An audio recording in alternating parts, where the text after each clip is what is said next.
I have a very special unboxing today. Let me show you what I bought.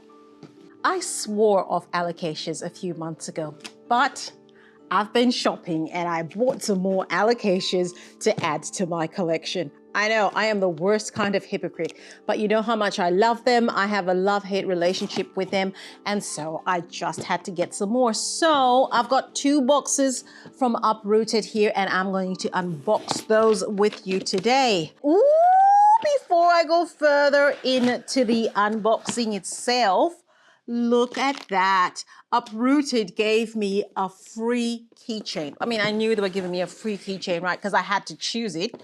So it's not a surprise, but it's lovely to see it as the first thing I see when I open that box. I think that's a great touch. I mean, they could have just shoved it in the bottom, but they didn't. And it's right there for me to take a look at. And I think there probably is a little bit of a message in there. I want to see what that is. I'm so impatient. I'm a terrible, terrible, terrible unboxer. There we go. Come to mommy. Look at this.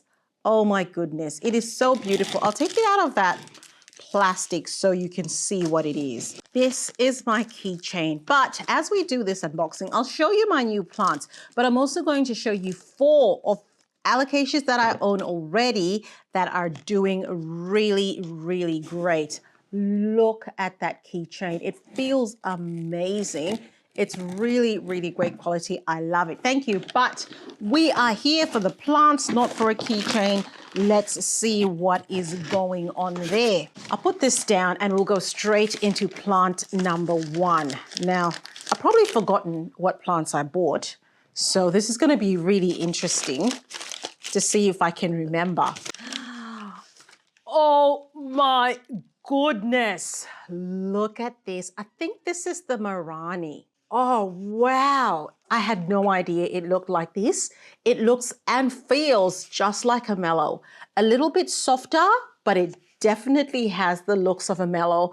I love that gray color that it's got to it. It is beautiful, and it's got that new leaf. Hang on, can you see that? It's got that new leaf coming through there. It looks absolutely fantastic. And you know what? It's a fabulous size as well. I'm so happy. I never get disappointed when I buy a plant from Uprooted, honestly. And this is not a plug for Uprooted. This video is not sponsored, but you know, do I recommend them? Heck yes, 100% I do. Look at that. I am loving, loving, loving this Alocasia Maharani. Now, I have said before, as we go on with this video, I'm going to show you my new plants. And I'm also going to show you some Alocasias that are doing really, really well in my care right now that I am absolutely loving. And the thing I love about Uprooted plants, right, is look at this. It's one of the only places where when I buy plants online, it comes with a box and this is it. There's no peanuts, there's no, you know, fluffy cotton wool or anything like that. It's just the plant in this box and in at that. And the plant always arrives in perfect condition. I don't know how they do it, honestly. Look at this one. This is my Alocasia Odora Batik.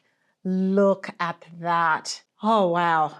If I can grow that well, I will be absolutely chuffed, because who needs an Alocasia Friedek variegated when you have this gorgeous beauty right here?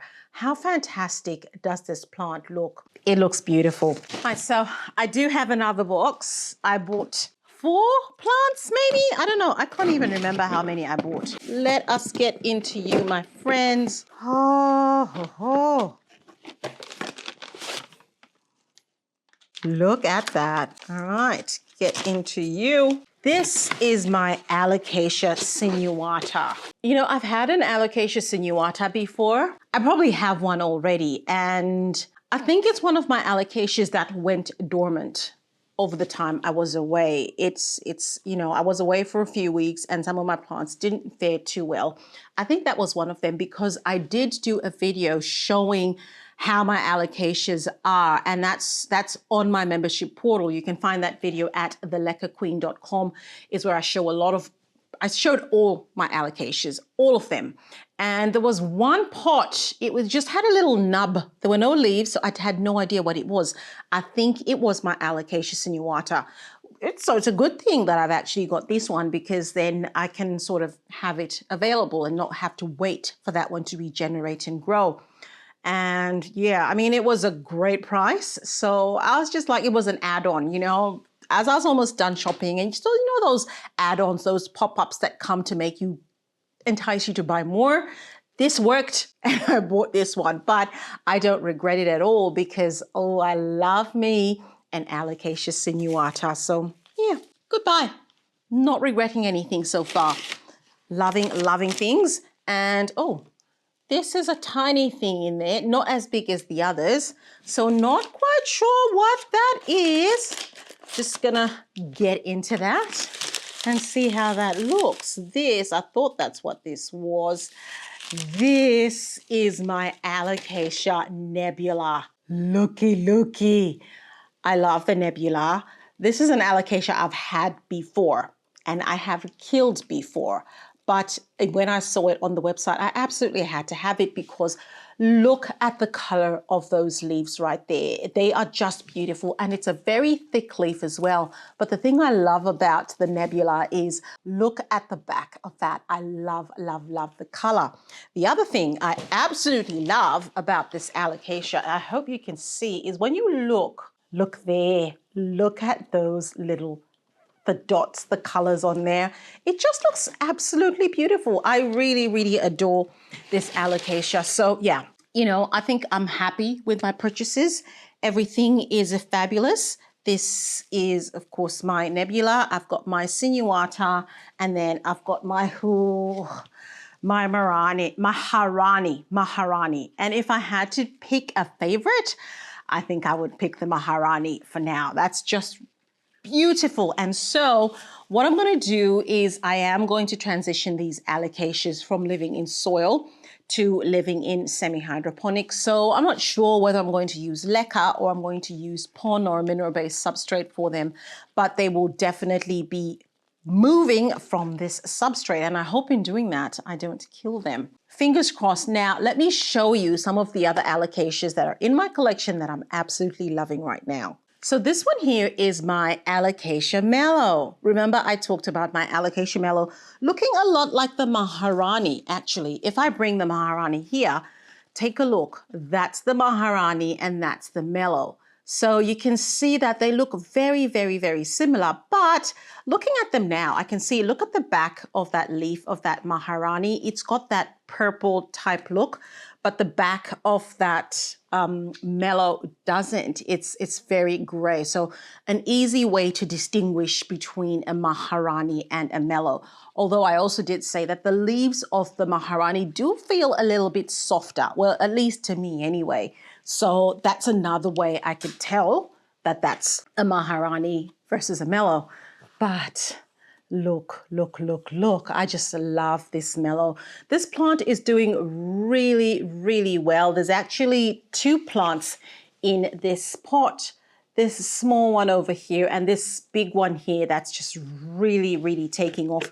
I've got this one living in a Wick setup in leca clay balls, and it is absolutely loving it. And as I have pulled this plant out of this planter, I'm looking at this. Can you see that over there? That is a corm that is come out of the slit of my pot and is growing up over there. I don't know what I would actually do with that.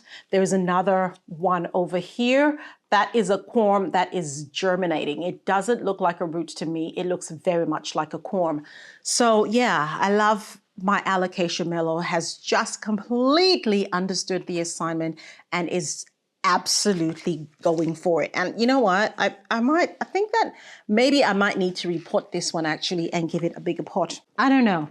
We'll see how we go, but I probably won't do it anytime soon because of course we are in autumn now. So it's not really the growing season. So, that is going to buy me some time. Now, the other one that I absolutely love is my Alocasia Dragon Scale. This plant is just look at that. Beautiful, beautiful. Looking at the back of those leaves, look at those patterns over at the back. It looks gorgeous, absolutely gorgeous. There's, I don't know how many plants there are in this pot. 1, 2, 3, 4, 5, 6, I don't know. Corms just keep germinating all the time and it looks absolutely fantastic, absolutely beautiful. When I pick this up, I'll put this reservoir down so I can show you. Of course, this plant is living in leca clay balls, but look at the root system over there. It's beautiful. This plant is doing so well. There is no root rot in sight, and those roots are doing so fantastically. You can see the nutrient solution dripping there. And you know, it just goes to show you that an alocasia actually can have the roots growing into the reservoir and things don't go pear-shaped and you don't get root rot and there's no mushing and the plant is really, really healthy. The only thing I see with this plant, again, like the Alocasia Melo, is maybe needing a repot. I don't know. I think it probably does need a repot. More pots, more pots, more pots. It's really hard to find pots for semi-hydro. And I was hoping that these pots, these ones, would see me through for a while, but it looks like I might need to upgrade for sure. The next plant I'm going to show you is my Alocasia poly. This is my Alocasia poly. I've had this plant for a very, very, very, very long time. I've had this for more than 3 years, for sure. And it has not died. And I have 1, 2 leaves on there, but what is beautiful is look at that. I have a 3rd leaf coming there, and the other 2 leaves are looking very healthy. Look at that. And look at that one. None of them are checking out, which is the thing that alocasias like to do. You know, alocasias that can't hold on to more than 2 leaves.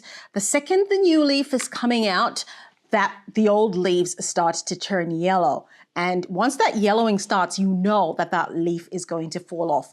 But with my Alocasia poly, that looks absolutely beautiful. That leaf is beautiful, and that leaf is also beautiful. And things are looking fantastic for this plant. I've recently repotted this Alocasia poly into this big, I think it's about 16 centimeters. It's a 16 centimeter pot. It's a self-watering planter, and you can see that water level indicator over there. This plant has a lot of space to grow, and I'm, envisioning good things in its future. Like I said, I recently repotted it, and I've got a video showing how I did that repot and what it came from. That is also available in my membership portal, which you can find at thelecaqueen.com. So yeah, Alocasia poly doing marvelously with that new leaf. This is the biggest Alocasia I have in my collection. This is my Alocasia Ebony. Oh, I love this plant. That is all I can say. I love this plant. It's beautiful. Look at that pristine leaf. And one of the things I love, love, love so much about it is when you look at the back of those leaves, it's got this dark purple color. It's just beautiful. I love it. I've recently repotted this plant as well.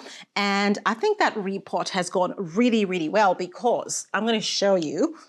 Look at the new leaves that are coming through. We've got, hang on, this one over here. I'll turn it around so you can see it better.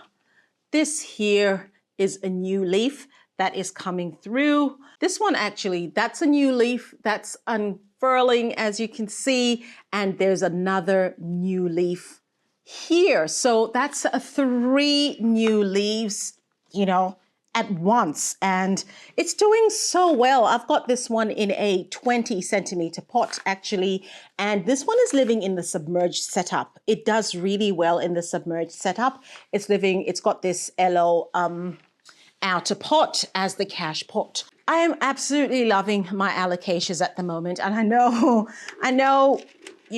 in the past I have experienced a lot of problems with my alocasias. But touch wood, I think things are going really well now. And part of what I do is that with my jewel alocasias, the smaller alocasias, I use a wick setup for that. That's seeming to be working really well. And for this one, you know, it's always lived in a submerged setup and clearly things are working. So why would I want to change that at all? Watch this next video where I talk about my alocasias. I'll see you there.